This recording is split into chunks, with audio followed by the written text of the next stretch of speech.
Hey guys, welcome back to Emmalition. I'm Emma, this is Emmalition. Today is an amazing day because we're diving into VaatiVidya's Elden Ring Prepare to Cry videos. I know that Vaati has a couple of Prepare to Cry videos from other games as well, but I have never seen any of them, so this will be my first experience with Prepare to Cry lore videos. So I don't know what this is going to be like. I am excited though. We're going to watch the Lord of Frenzied Flame and Elden Ring story by VaatiVidya. The reason I've chosen this one is because I got the Frenzied Flame ending of Elden Ring while I was getting all the endings so I could get the platinum, and oh boy, it took me by surprise. I was very confused, I guess. I think that I'd missed a lot of the point of the side quest, the Frenzied Village.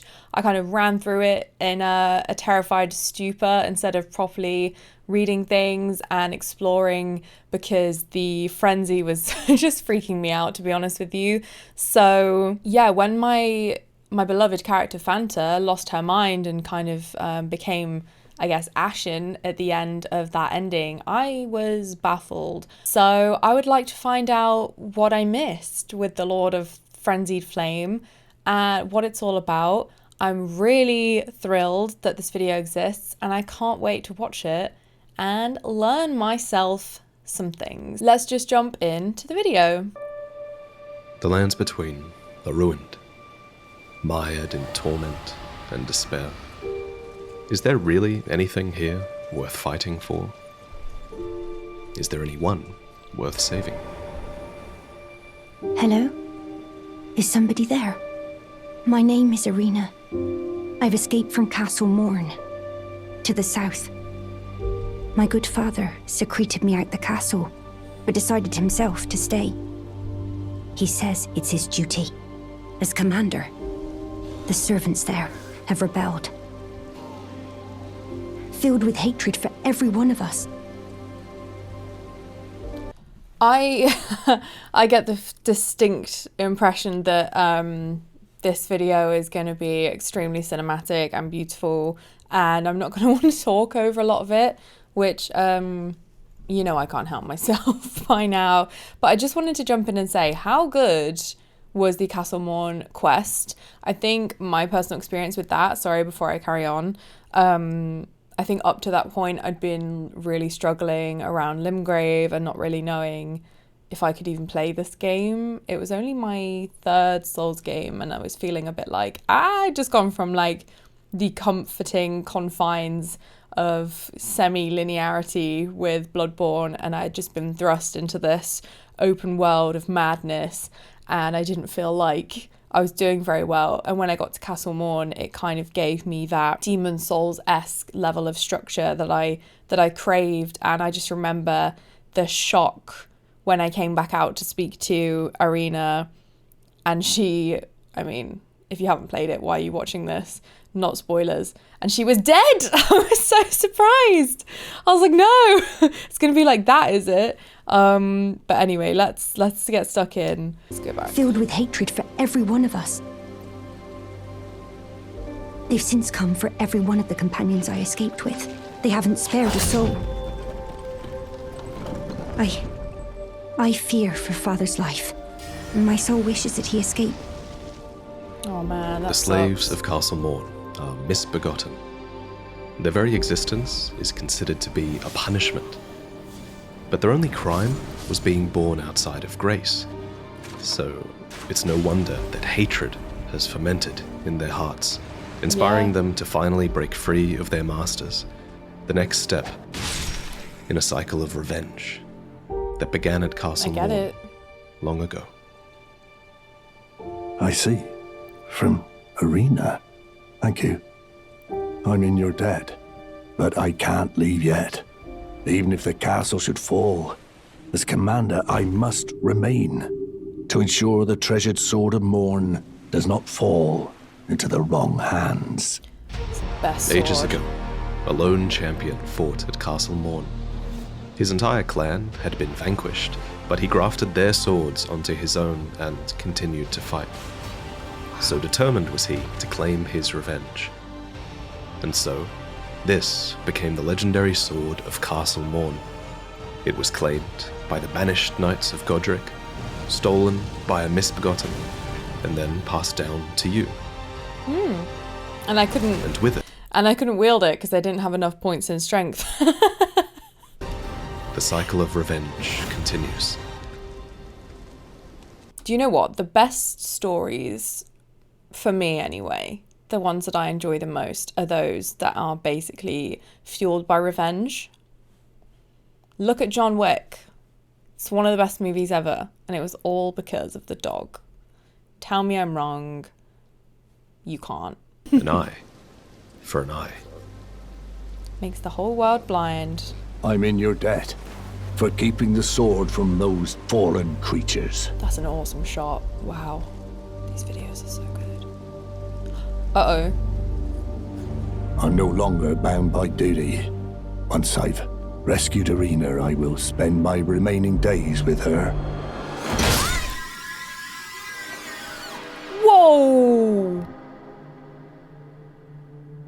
I knew that was going to happen, but it really shocked me to see it. Irina, how could this be? My daughter deserved better. The fault lies with me. I chose duty over my daughter's safety. And that is how fate has answered. Oh. I'll find them. The foul wretches responsible for this. I'll hunt them down and exterminate every last one of them. Rest assured, Irina, it will be done. Oh, man.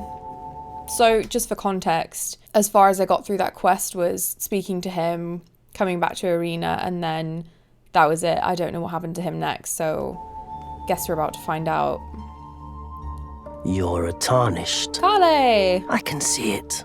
And I can also see that you're not after my throat. Then why not purchase a little something? I am Kale, purveyor of fine goods. I love these subtitles. I am of a nomadic people, selling wares as I travel. The land has been tainted by madness since the shattering of the Elden Ring.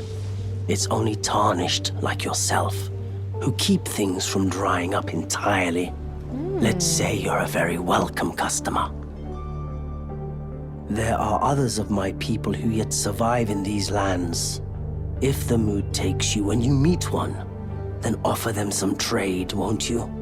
My people, wanderers all have long been spurned by the grace of gold, which is why we cannot settle, but instead are forced into this pitiful, unceasing journey. But thanks to that, things are not so different for us now. I think this makes us kindred spirits of sorts. Your people, the Tarnished, and mine. See that no harm comes to my kin. We have a saying, we wanderers, lament not your solitude. Expect no sympathy, no regard, nothing. But if anyone dares harm us, show them no mercy. That is our code, so to speak. Just the way we are, deeply unforgiving. I don't know if I just have a really nasty habit of not exhausting dialogue in these games, but I don't remember him saying any of that. Like, I only really remember conversations with Kale about Mistwood ruins, but I don't remember any of that conversation. If this is like... No, it's fine. Let's watch it. I'll be quiet. Let's just watch it. Deep within the eyes of the oldest merchants, a secret is hidden. Deeply unforgiving indeed. Wow. But I've done all I can here. I'm thinking of moving elsewhere for a time. So far, we've spoken of misbegotten, banished knights, tarnished, and merchants. Yeah. All were spurned by grace in one way or another. You can't go too far without wondering if the Golden Order is to blame for the oceans of anger and despair. When we last met Edgar, he swore revenge upon the misbegotten. But Maybe now, we did meet all him. must die, He's called misbegotten Revenger's or not. Shaft. And if you defeat Edgar, you will receive a Shabriri grape. It's our proof that his need for revenge no longer divides or distinguishes. Love revenge, melt it all away in the yellow chaos flame.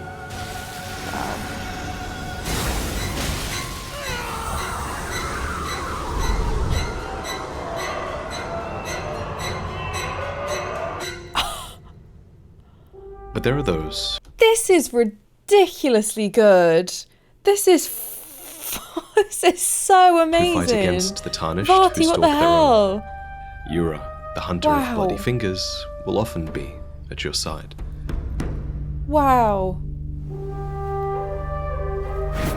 Can't believe what I'm watching. Yura comes from the land of reeds, a place that has long been locked in a miserable civil war, and it's said that the entire nation has succumbed to a blood-soaked madness. It's not too surprising, then, that Yura fights against any blood-crazed tarnished, whether they serve the Lord of Blood or otherwise. But Yura's true mark is a Drake Knight named Eleonora, located at the Second Church of Marika, where she kills Yura in cold blood. Once, Eleonora had a legacy as a proud knight, but because of her dragon communion, it seems her humanity has slipped away. So, you put that legacy to rest. What? By now, it should be clear that madness takes many forms. Hello? Is someone there? My name is Hyetta, and I'm journeying in search of the distant light. If I might be so bold as to ask, would you donate any Shabriri grapes? Got any grapes? Sorry, I wonder what her connection is to Arena. Do we find that out? And I've just forgotten, because they look the exact same, right? And I don't know if this is just Elden Ring doing that thing again of like twinning things, like creating like a mirrored effect throughout the lands between, having two of the same thing, the Godric and Godwyn and things like that, and creating that two-headed Drake, the two-pronged spear effect that we've come to learn about over the last few lore videos. But I would be really interested to know what's behind that, and if there's anything behind that. Yeah, that would be cool. Your possession to me. She looks like Arena, Oh. but Arena is dead. Yeah. Somehow, this Hyetta has taken over that body. But for what purpose? Same body. She barely even knows herself. Oh. I can feel a distant light in the back of my eyes. Oh. It will lead me to my true duty as a finger maiden. As a You're finger not like maiden? the others who give me grapes, are you? They rest their trembling hands upon me. Howling wordlessly, they gently stroke my eyes. Their frail fingers, emaciated, This poor yet girl. still, they give me the grapes. But you seem somehow firmer. Now I can feel the distant light once more. That aside, I wonder what Shabriri grapes really are. Delectably tender and sweet, yet searing. Someone What tell a her. sight they must be to behold. Their Of eyes, course, man. the Shabriri grapes are eyes. Yeah. Yellow, shriveled, Yeah. and oozing. That's not possible. Not all of those people. Their own... So those noises I heard were...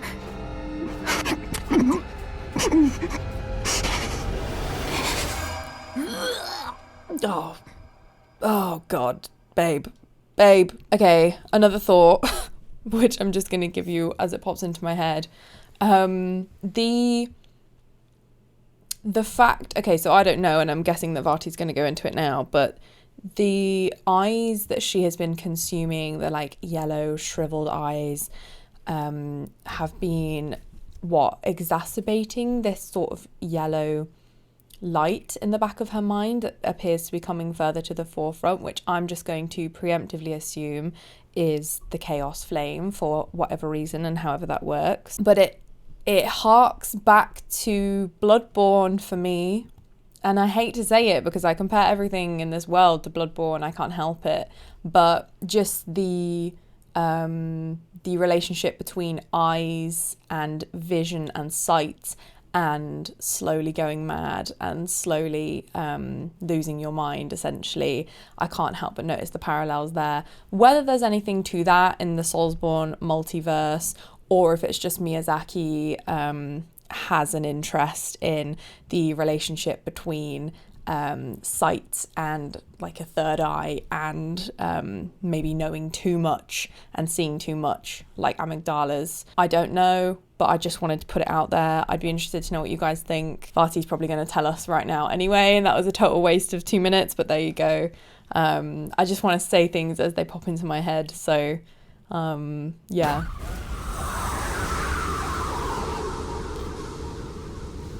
God, this is intense, isn't it? It's really intense. Shabriri, the most reviled man in all of history. It all began long ago with the crime of slander. Oh. Shabriri came up with a lie, and it was so damaging, so heinous, that his eyes were gouged out as a punishment when that lie was proven to be false. We can't be sure of what was said, but what if Shabriri slandered the nomadic merchants? What if, with a crooked smile, he accused them of the very crime he himself was guilty of, saying that they had fraternized with the Three Fingers and were not to be trusted? This would explain why the nomadic merchants came to be so hated. It is said, after all, that the sickness of the Flame of Frenzy began with Shabriri. And after his eyes were gouged out, the blight of the Flame of Frenzy came to dwell in his empty sockets. Yellow eyes became known as Shabriri grapes, and frenzy started to infect the despairing world. A madness that belongs to those who have lost everything. Wow. Ah, by the way, well, even we had a place to call home once. The Great Caravan, they called it. But it's been lost to us for ages. I've been searching for it as long as I can remember. Sorry to cut off Carly. I just wanted to say that his voice acting is gorgeous. That voice, and with a name like that, you'd hope they kept some fine goods there, eh? I've always preferred my own company to that of other people's. I feel you. And I don't have any burning questions I wish to ask my ancestors. But there's something I need to know. My roots. I want to know who I am, where I came from, where I'm headed. I hope you can join me at the Great Caravan, in fact. Who knows what wonders there might be to trade? If Shabriri did indeed slander the merchants, then he knew exactly what their despair might bring. Don't mess with the merchants. That whole level? They're not levels, are they? That whole area that we're looking at right now really freaked me out. I only went to it to get the frenzied ending, which is a shame really, because I feel like I was almost box ticking at the time and didn't fully appreciate what I was seeing. But it was like I'd found this hidden place behind, obviously, is it Mog's door that it's behind? And heard the music being played, which was beautiful actually. But then you get this almost semi-traumatic descent into the darkness, trying to land on these pillars, which just feels friggin' impossible. And then you find all of these like presumably frenzied dead bodies. I don't know why I'm starting to cry. Why am I crying? Oh my god, my eyes are watering. I don't know, this whole area just sets me on edge.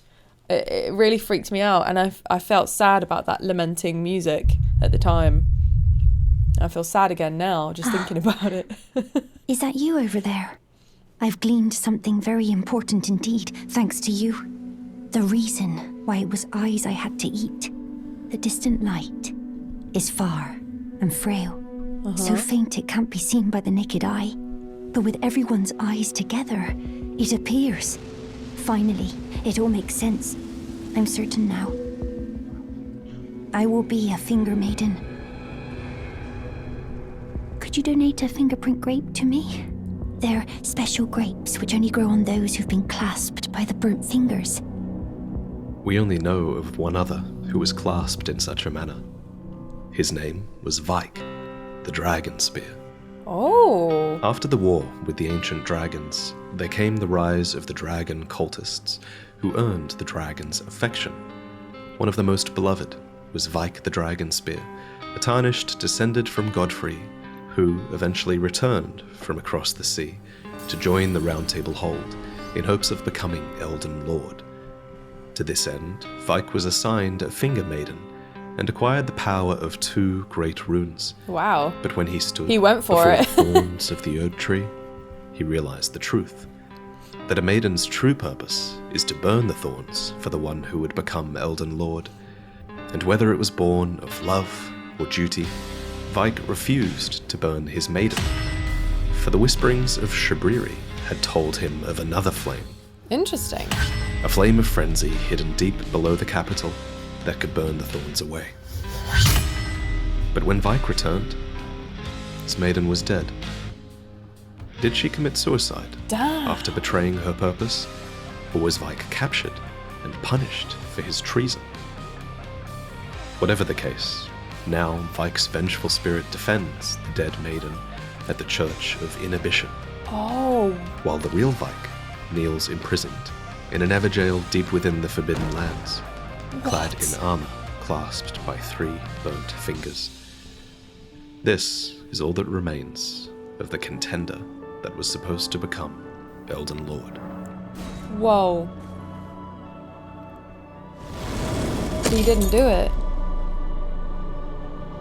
So how has he betrayed anyone? He didn't burn the thorns. I don't understand. Why did they do this to him?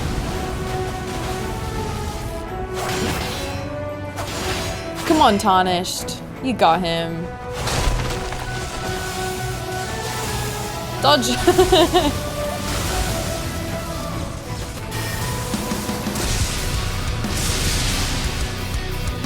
This is so good. This is so good. Whoa. My eyes are tearing up again. I think I'm just having such a good time. It's making me emotional.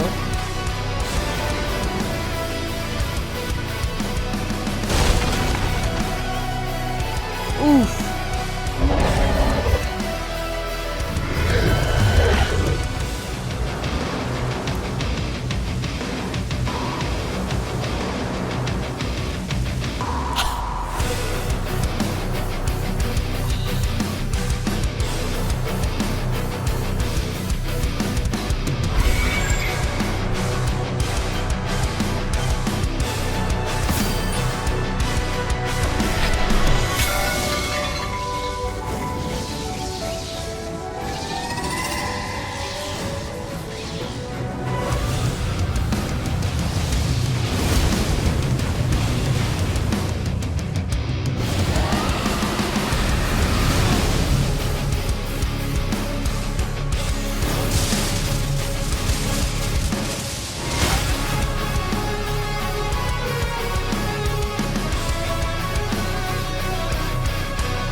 Holy sh- Let's just... Can we all just... That... Oh my god, that was so good. Vaati, what the hell? The master of the craft. Master of cinematography and scripting fights. What the hell? That was amazing. That was absolutely incredible. The little Praetorian Cantatum moment. Chef's kiss. Finally, we meet the Tarnished, who would be Lord. Oh my. I'm feeling really frustrated by Yuri Is it Yuri? Because I don't think I met him until the Mountaintops of the Giants, and I didn't know who he was, and he wasn't really doing anything, and I was just like, this is clearly an NPC side quest that I've failed, and I was a bit frustrated because he seemed cool, so I was like, I feel like I've missed out on something here, and I do feel like I've missed out on something, but fortunately, we get to find out what. I mean, I could also replay the game, but, you know, for the purposes of the here and now, I'm glad I get to find out what I missed. Why the long face? I fear that you were previously acquainted with this vessel. Well, that is most unfortunate, for he is dead. As for his flesh, he gave it to me. Oh, good. That's Shabriri. fine. Shabriri. I hope you can make your peace with that. You were about to sacrifice something precious, the life of a fair maiden, that you would toss into the fiery forge, only so that you may be Lord. What a horrible thing to ponder. Oh. Your ascendancy requires her sacrifice, She's whether fine she with it. wishes it or not. But how would the Lord, crowned so, be looked upon? Chosen tarnished, and would-be Lord, dare to tread the path of true rigor. Spare the poor girl, and singe your own flesh in her stead. If you are prepared to show resolve, and attain lordship through righteous hardship, then heed the words of I, Shabriri. Chosen, tarnished, and would-be Lord, descend into the depths far below the Erdtree capital. Seek audience with the three fingers and the flame of frenzy. If you inherit the flame of frenzy, your flesh will serve as kindling. Burn the Erdtree to the ground and incinerate all that divides and distinguishes. Ah, may chaos take the world. May chaos take the Shabriri Whoa, bro. is chaos incarnate. Holy shit. I cannot die.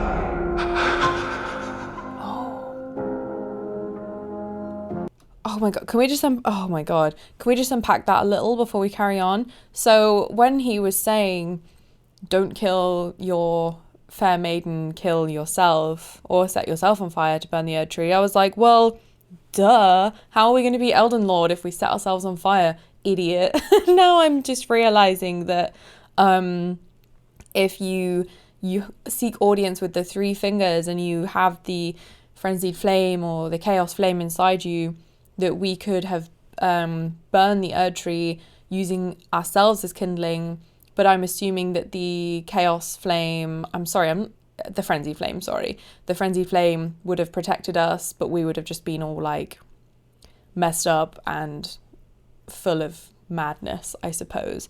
But that makes sense to me now. That's the purpose of that, so you can save. But then what happens to Melina if you don't burn her? Interesting. Very, very interesting. Okay, Shabriri, wow. He can't die, so his frenzied flame will just seek a new host. Wow. May chaos take the world. That is some phenomenal delivery on those lines. Gosh. If you intend to claim the frenzied flame, I ask that you cease. It is not to be meddled with. It is chaos, devouring life and thought unending. However ruined this world has become, however mired in torment and despair, life endures. Births continue. There is beauty in that. Is there not? If you would become Lord, do not deny this notion. Please, leave the frenzied flame alone. And maybe you would have left it alone, were it not for the horrors that you found down there. Yeah, this place is horrific. Also, I really wanted the platinum. Did you see what they did to my ancestors? This is messed up. The whole clan buried alive. This is all Sick. his... Maddened. This is all his family? Husks of themselves. Oh. You heard their moans. They're hardly human anymore. Oh, Carly. They think we worship the three fingers, that we called the maddening sickness down upon them. Well, if that's what they expect from us, then that's what they shall get from us!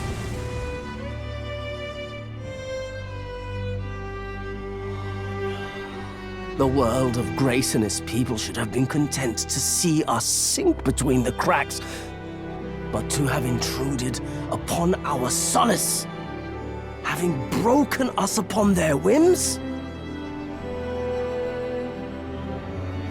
Never forgive any of you.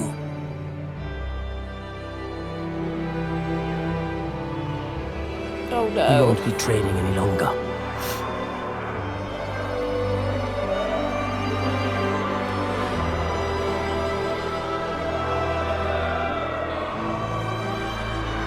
Wait. What's that? That burn. Your eyes. You've inherited the flame of frenzy.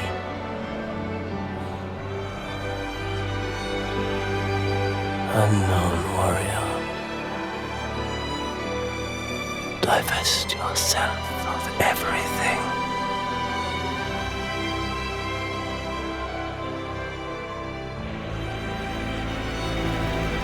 Our three fingers. Throw wide the door.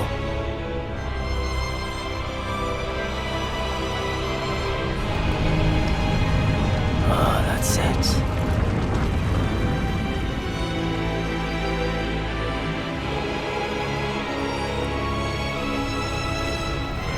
The yellow flame of chaos.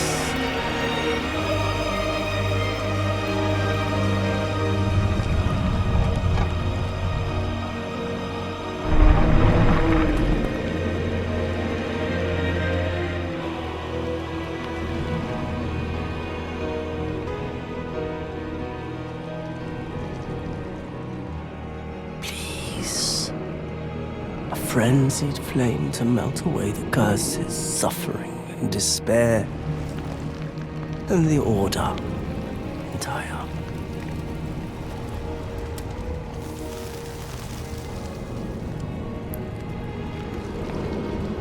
Melt away the curses, suffering, despair, and the order entire. May chaos take the world. May chaos take the world.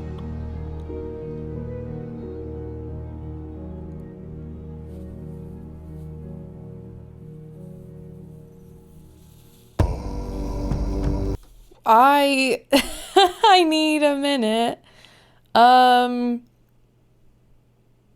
Carly? This hurts. This really hurts. I think it hurts more because he's like the first warm character you meet, right? Because I guess Vaati is the first like NPC you meet, but he's a creep. He's really strange. But Carly's the first like person you meet and you feel comfortable with. Because the Church of Ella is a safe space, right? Like for the longest time, even after I had found the Round Table Hold, I was still fast traveling back to the Church of Ella before I quit the game, which is it was a force of habit. But I just feel devastated that he went through this and that this is his history and he feels cursed, and fucking hell, that voice acting was phenomenal. Oh God. I'm fine. I'm fine.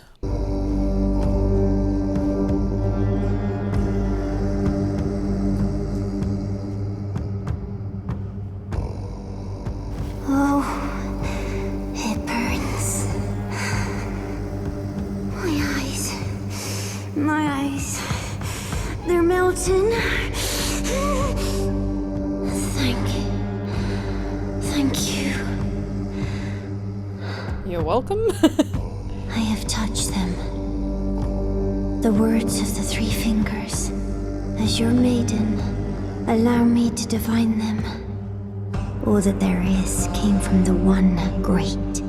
Then came fractures, and births, and souls. But the greater will made a mistake. Torment, despair, affliction, every sin, every curse, every one born of the mistake. And so, what was borrowed must be returned, melted all away with the yellow chaos flame, until all is one again. Those who gave me grapes howled without words, saying they wished they were never born. Become their lord, take their torment, despair, their affliction, every sin, every curse, and melt it all away. As the Lord of Chaos, no more fractures, no more birth.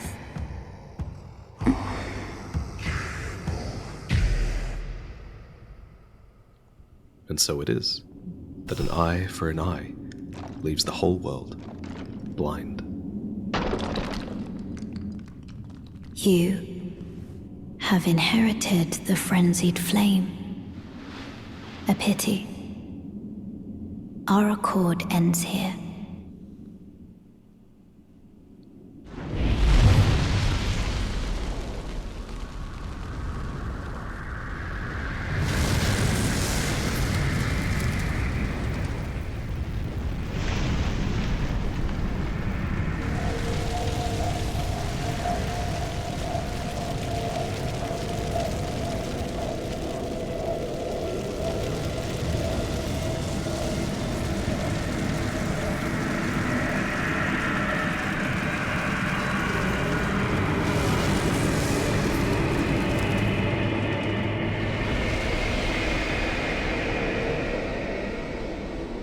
I mean, it's certainly the most badass ending, in my opinion.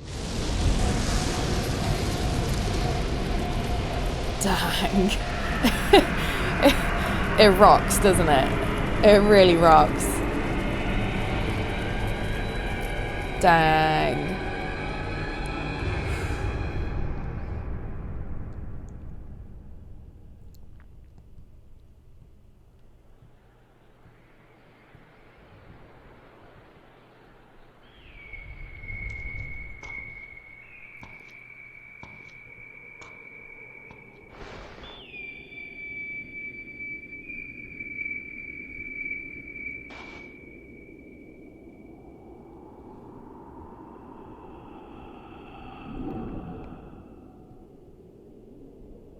The One Ring?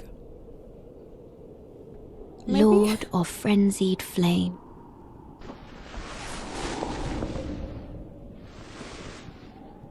I will seek you as far as you may travel.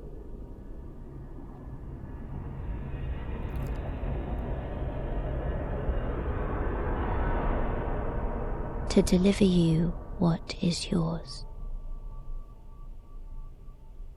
Is that real? Destined death. I don't remember that. I don't remember that Thank you bit. for watching. I don't If you want to remember get that bit early at all. access to more videos like this, then you can consider signing up to my Patreon.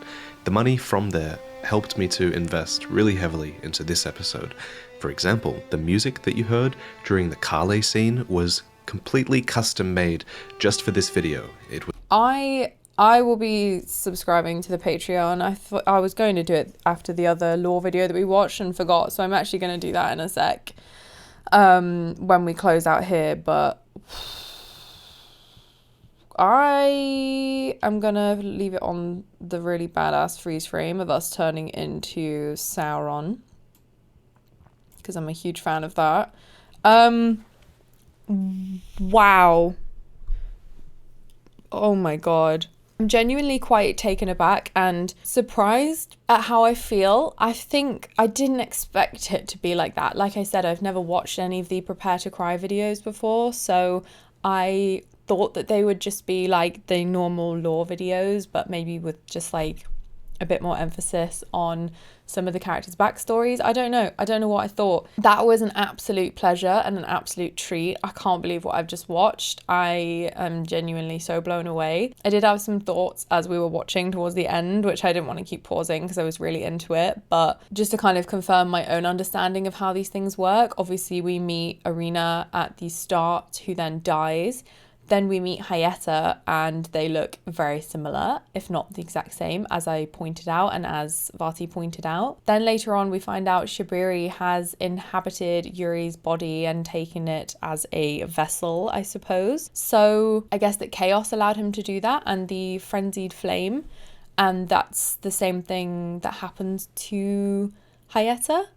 I would assume she was able to inhabit, Irina was able to inhabit Hyetta's body because of the frenzied flame. I'm still not entirely sure what happened there, if I'm honest with you. Maybe I'll need to just check my understanding. I'm absolutely heartbroken by the story of the merchants and of Kale and of how his ancestors were sort of decimated and left to sort of rot down in that chasm. It's just devastating, and I think that I got particularly emotional because, as I sort of mentioned earlier in the video, that area really sets me on edge. I think the, like I said, lamenting music being played by one of the last remaining people down there that still has some marbles left, enough to play beautiful music, just really sets the tone of like, this is a tomb, and it's so haunting. And I think that hearing Kale's presumably cut dialogue just really drove home like how messed up it is and how heartbreaking. And I think it's just a really interesting way to add to the revenge story and how people are fueled by revenge. And, you know, if the merchants and that old caravan were, you know, wrongly blamed for something that they didn't do by Shabriri, then yeah, that's pretty good motivation to kind of carry this hate and this revenge in their hearts for all of that time and lash out when they need to. It makes sense. And then it seems at the end,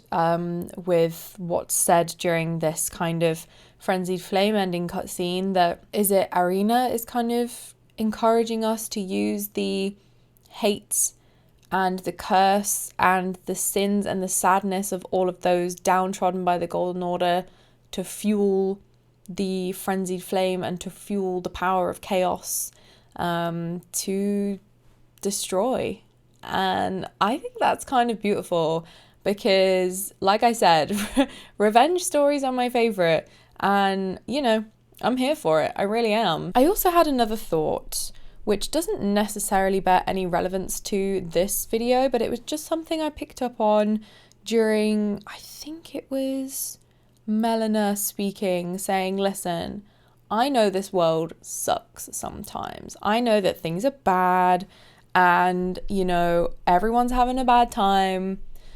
World's fucked, mate. I know that she said that, but she's like, don't do it. Don't go to this side of pure chaos and darkness. It's not worth it. Like, there's still good in the world, which is a really beautiful message, by the way, and something we could all do to remember in general. But she mentioned there still being birth, right? And it showed a clip of Renala clutching her, what is it? Like her birthing egg. What is it called? You know the egg thing she holds where she says she can help you become reborn and change how you look, basically. I thought that for a while that was kind of her being just sad in her chamber in her library because of the divorce from Radigan when he left her.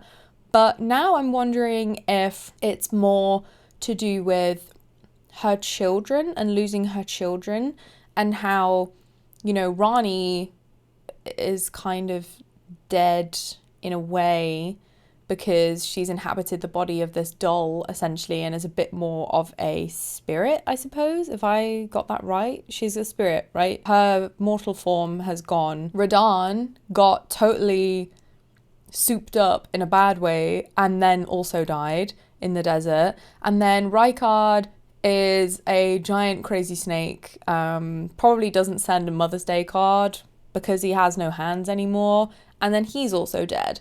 So part of me is wondering now if I was thinking Rennala was just depressed over her divorce and kind of lamenting that, to thinking that is she doing this whole rebirth thing, clutching this egg and, you know, offering to birth people anew because of the loss of her own babies? Is that her way of kind of pulling some of that back and pulling some of those, you know, maternal instincts that she can't fulfill anymore due to all her children disappearing? I don't know. Is there something there? I don't know.